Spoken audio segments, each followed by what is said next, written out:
Want to turn off Gemini Activity on your iPhone? In this quick tutorial, I'll show you how to stop Google Gemini from saving your activity step by step. First, open the Google Gemini app on your iPhone. Once the app opens, tap your profile icon in the top right corner of the screen. Now, select Gemini Apps Activity. Here, you'll see that Gemini Activity is turned on by default, which means the app may save your prompts, chats, and activity history. To disable it, tap on the Turned On option. A pop-up message will appear on your screen. Simply tap on Turn Off. After that, tap on Got It to confirm the changes. Now, Gemini Activity is turned off on your iPhone, and the app will stop saving future activity to your Gemini history.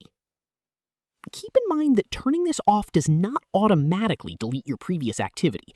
You may need to remove old history manually if you want to clear existing data. And that's how to turn off Gemini Activity in Google Gemini on iPhone.